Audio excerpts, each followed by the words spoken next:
Well, there's Victorian houses. Right. All right, well, let's get to your latest controversy, because you always have one brewing, and I think people think that you and I like controversy. And I know. And I think we both don't. Don't you wish everyone would just agree with you all the time? Yeah. And then we wouldn't have to have controversy. We don't like it. It is frustrating when people think like you're asking for it just for doing what you do. Are you talking about the TED thing? Yes, and let's tell people what TED is. If you don't know, TED stands for Technology, Entertainment and Design. It's a huge conference. I would compare it to Davos, that conference they have over there, because it gets some of the same people. I'm telling you, it's big. Bill Clinton has done it, Al Gore, Bill Gates, those kind of people. It's very prestigious. You were asked to speak there. Yeah, I mean, like, none of my friends know what TED is, but I know what TED is. You know, I was excited when they asked me. I think some people know, have heard of TED, right? Yeah. We have a very smart audience, and I always make time to kiss their ass. And you spoke on a topic this year that did cause some controversy. Well, adoption with a twist.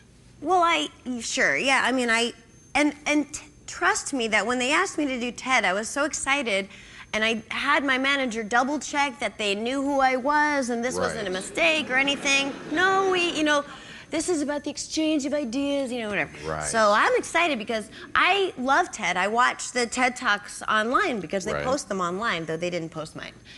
So they got mad at you. I was nervous. I did the best I could. It went very well. I was super happy, and I didn't realize that the next day, the curator, Chris Anderson, apologized for having me, and he tweeted, I shouldn't say this about one of my own speakers, but I thought Sarah Silverman was god-awful, to his 1.5 million followers on Twitter, and I just felt so And Steve Case also said bad things about you.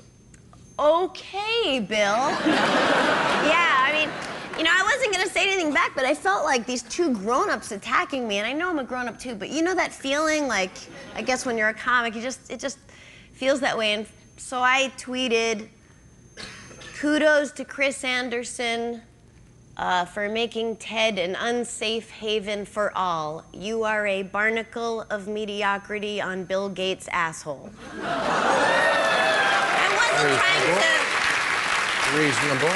It is reasonable, because when you think about somebody who is this person? He put together TED, which is a very interesting, cool, conference, but who is he that he needs to detach from something whose shit might stink? His whole identity is who he's connecting himself to, but who are you, But why was it so controversial? What did you say that got them so mad? I said that I would like to adopt, and Adopt, because you're at that age.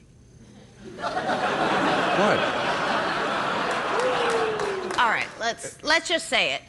My womb is clearly polluted. So I'm going to adopt. No, I would like to adopt because there are so many children already born. And I think that I would like to adopt a baby, a mentally retarded baby. Thank you.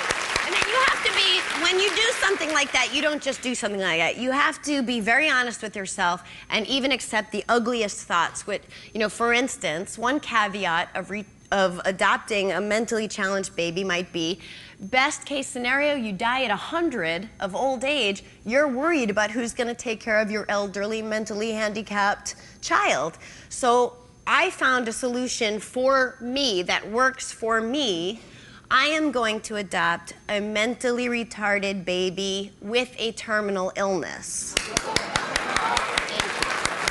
Now, okay, fine.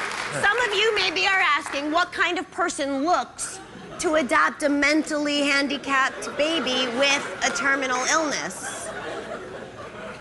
An amazing person. And you are an amazing person. And I just want to say, before we conclude here, that you are serious about adopting.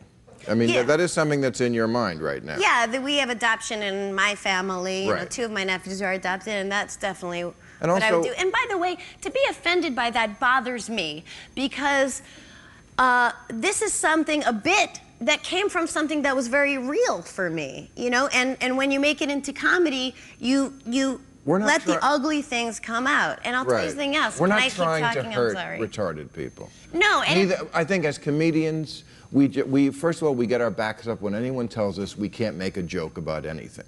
Yeah. Right? I don't like people whose job it isn't to be funny to tell me what is and isn't funny. Right. That's the only thing but that we're makes not. me... But we have great compassion for people like that. You know, these people who are so angry that I said the word retarded, and I didn't say retard. Right. Which I don't like either. I don't, it doesn't make me feel comfortable. When I say retarded, I'm talking about the retarded, people who are retarded. And I think that people who don't, that people would rather it not exist. People would rather that the mentally handicapped not be represented in art or in expression in any way than take the chance of being expressed in it and offending not the mentally handicapped, but their advocates. And I don't give a fuck about their advocates, you know?